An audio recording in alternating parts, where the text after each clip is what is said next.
নমস্কার, আমার ভুরিভোজ চ্যানেলে সকলকে স্বাগত জানাই। Welcome to my channel Bhurivoj. আমি আজকে বানাবো আলু পটলের একদম নিরামিষ সুস্বাদু একটা রেসিপি, একটা স্পেশাল মশলা দিয়ে। তার জন্য পটলগুলোকে এইভাবে লম্বা করে কেটে নিয়েছি, তার সঙ্গে একটু আলুও কেটে নিয়েছি। আমি এখানে 600 গ্রাম পটলের জন্য দুটো মিডিয়াম সাইজের আলু ব্যবহার করেছি। কড়াইতে সর্ষের তেল গরম করে নিয়েছি। এবার দিয়ে দেবো ফোড়নে কালো জিরে। কালো জিরেটাকে একটু ভেজে নিচ্ছি। একটু ভাজা হয়ে গেলে এর মধ্যে দিয়ে দিলাম একটু হলুদ গুঁড়ো। দেওয়ার পরে আলু আর পটলটা একসাথেই এর মধ্যে দিয়ে দেব। যেসব পটলের বীজগুলো একটু শক্ত সেগুলো আমি ফেলে দিয়েছি বীজগুলো। কচি পটল, খুব কচি পটল হলে বীজটা ফেলার দরকার নেই। আর গায়ের খোসাগুলো অল্প পরিমাণে রেখেছি।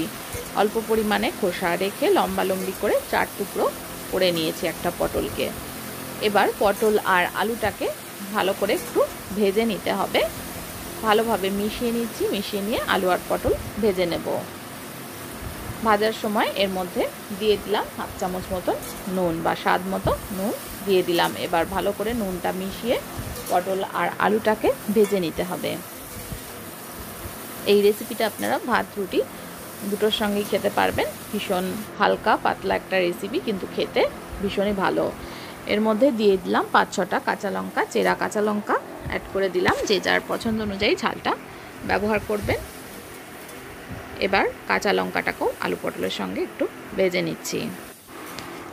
আলু আর পটলটাকে 10-12 মিনিট মতন ভেজে নিতে হবে। এবার এর মধ্যে দিয়ে দিলাম ছোটো চামচের 1/2 চামচ আদা বাটা। আদাটাকেও একটু ভালো করে মিশিয়ে নিচ্ছি।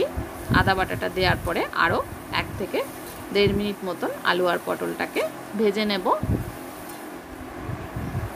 আলু আর পটল কিন্তু ভালো করে ভাজা হয়ে গেছে, দেখুন অনেকটাই নরম হয়ে এসছে। এবার আমি এর মধ্যে দিয়ে দেব সামান্য পরিমাণে একটু ধনে গুঁড়ো। খুব বেশি পরিমাণে দেব না, অল্প পরিমাণে একটু ধনে গুঁড়ো দিলাম। ধনে গুঁড়োটাকে মিশিয়ে নিচ্ছি। এই রান্নাটায় কিন্তু জিরে গুঁড়ো ব্যবহার করব না, এখানে ধনে গুঁড়ো অ্যাড করলাম। ধনে গুঁড়োটাকে ভালো করে মিশিয়ে নিয়ে একটু ভাজা ভাজা করে নিয়ে এবার আমি এর মধ্যে দিয়ে দেব জল। বেশ কিছুটা পরিমাণে জল দিয়ে দিচ্ছি, যেহেতু আলু আর পটলগুলোকে একটু ভালো করে সেদ্ধ করে নেব আর তরকারিটায় একটু ঝোলঝোল রাখবো, তাই একটু জলের মধ্যে আরও একটু জল অ্যাড করে দিলাম। এবার আলু আর পটল এই জলে ভালো করে সেদ্ধ করে নেব। যতক্ষণ আলু আর পটলটা সেদ্ধ হচ্ছে ততক্ষণ আমি এই তরকারিটার জন্য একটা মশলা তৈরি করে নিচ্ছি। এখানে রয়েছে 1 চামচ, ছোটো চামচের 1 চামচ মৌরি আর কয়েকটা গোলমরিচ দানা। এগুলোকে ভালো করে গুঁড়ো করে নেব। আলু আর পটলটা কিন্তু সেদ্ধ হয়ে গেছে। সমস্ত আলু পটল ভালোভাবে সেদ্ধ হয়ে গেলে এবার আমি এর মধ্যে দিয়ে দেব গোলমরিচ আর মৌরির গুঁড়োটা। এটা ভালো করে মিশিয়ে নিচ্ছি। ভীষণ সুস্বাদু হেলদি একটা রেসিপি। মৌরি কিন্তু শরীরের জন্য ভীষণ ভালো, পেটের পক্ষে ভীষণই ভালো। ভালো করে মিশিয়ে নিয়ে 1 মিনিট মতন ফোটালেই এটা রেডি হয়ে যাবে। নামানোর আগে একটু সামান্য পরিমাণে একটু চিনি ব্যবহার করলাম। চিনিটাকে ভালো করে মিশিয়ে নিলেই এই তরকারিটা একদম রেডি হয়ে যাবে।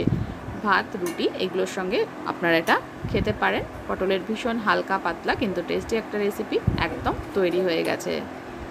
এবার আমি এটা নামিয়ে সার্ভ করে দেব।